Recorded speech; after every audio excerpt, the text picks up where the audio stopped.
Today we celebrate or we remember the Passion of John the Baptist, who was a forerunner in the mission of Christ.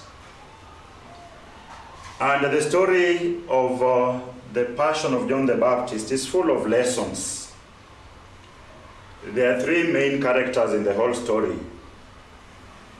John the Baptist is the obvious, and could be the main character. But the other three now are Herodias, the wife, and the girl. Tradition calls her Salome. Herod had heard about John the Baptist, and in fact the good book tells us that he loved listening to John the Baptist because he was preaching a lot of sense and a lot of truth, but he never changed his ways.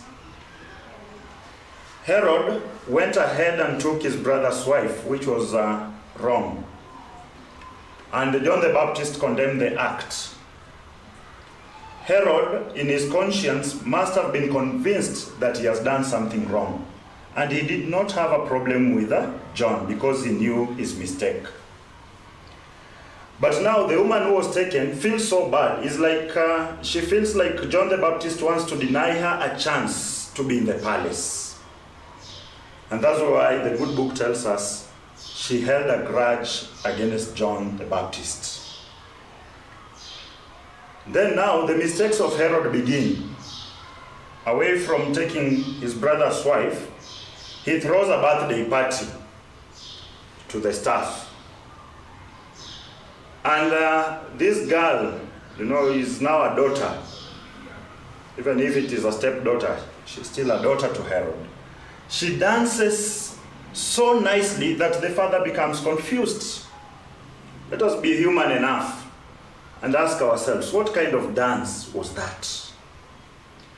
That a father admires the daughter and even promises, I'll give you anything you ask. That must have been a very secular dance, and this father must have had other interests. Because ordinarily, on such a birthday, your spouse should dance, not your daughter. And it is your wife, your spouse, you should be telling, I can give you anything, but not your daughter. But anyway, this girl is dancing out of innocence. And when the father promises, the stepfather promises that I'll give you anything, she doesn't even know what to ask. So she runs to the mother innocently just to ask, Mama, what can I ask for? And look at how this woman takes advantage of that opportunity and says, ask for the head of John the Baptist. Now, this young girl does not know John the Baptist. This young girl does not know how the head of John the Baptist will assist her. So anyway, the king says, after all, I have made an oath, although it haunted his conscience, but he has to do it because he's the king and he should not go against his word. Otherwise, he will lose his integrity, he will lose his moral authority. So John the Baptist is beheaded and the head is brought, and you can look at the pattern. The soldier went to the prison, beheaded John, brought the head on a platter to the king gave to the girl gave to the mother. Did they make a soup out of it? Nothing. There are many lessons we can learn. But in summary, let's just look for the key lessons from this story. Like Herodias, that woman, many a times we feel like people do not want us to get what we want. Anybody who challenges us with the truth, we feel like is against our progress. And so we hold a grudge against anyone who speaks about our lives. And secondly, most of us are opportunistic. We wait for an opportunity to strike and we hit back. And thirdly, like Herodias, sometimes we ask for things that do not help us. Some of the prayers we make, we are actually just asking for the head of John the Baptist, out of which we cannot make soup, we cannot eat.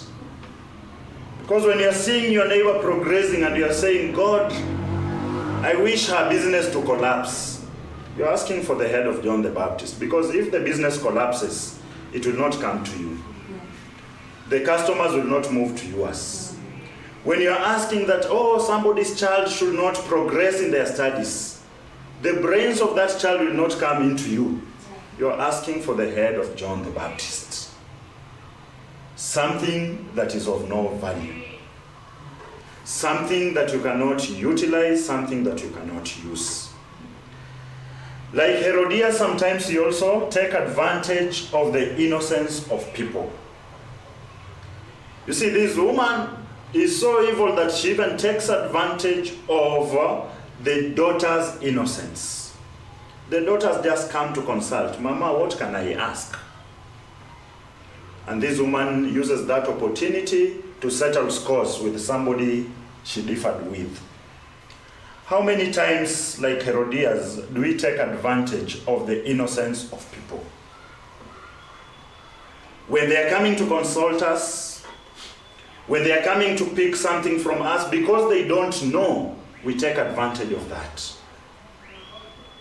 Sometimes we've taken advantage, for those who have children, to fight your spouse using the children. It's becoming a reality. We are dealing with families. Look at the reality of single parents and the anger that a single parent could be harboring against the spouse. And so how do they hit at the spouse? They use the children. And so we are no better than Herodias. How many times in business do we take advantage of our clients? Because they need something desperately, they may not know the price of that commodity, or they may not have access to the origin of that commodity, we take advantage of that to oppress them.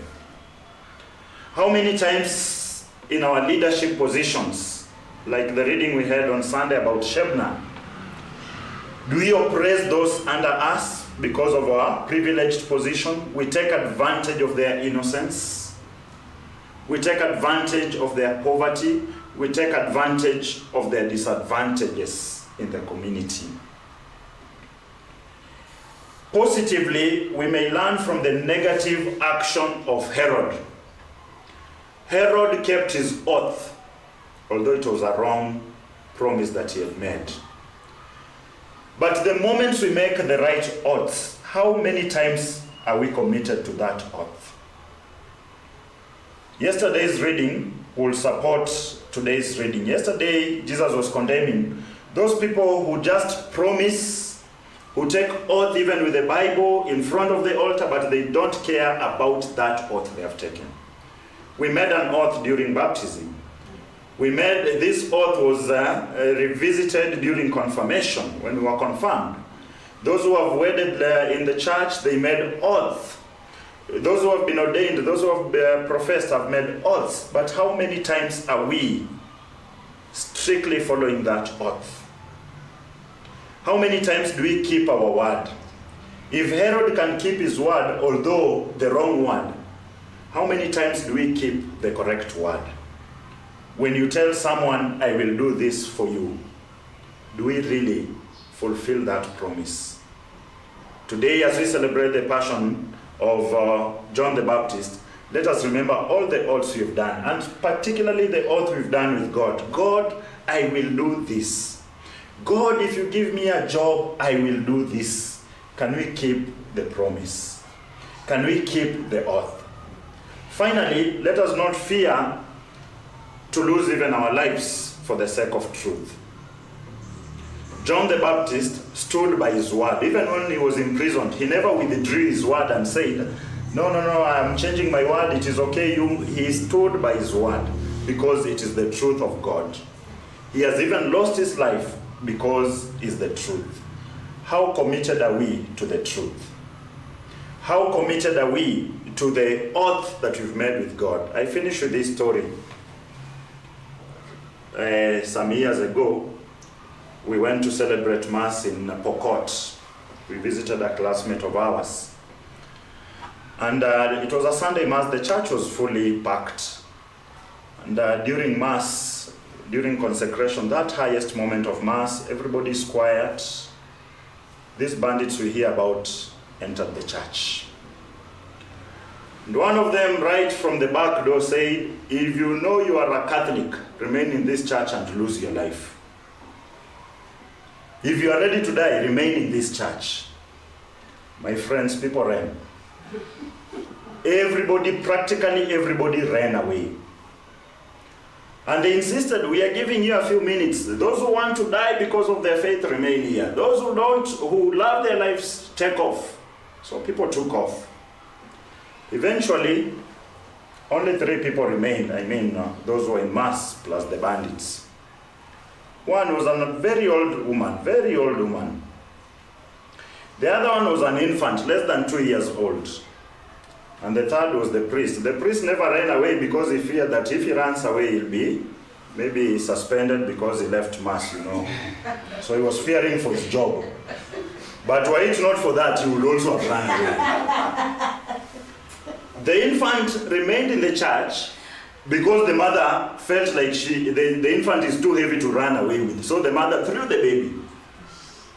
And the old woman remained in church because somebody ran away with her walking stick. Then the bandit said, Father, continue with Mass.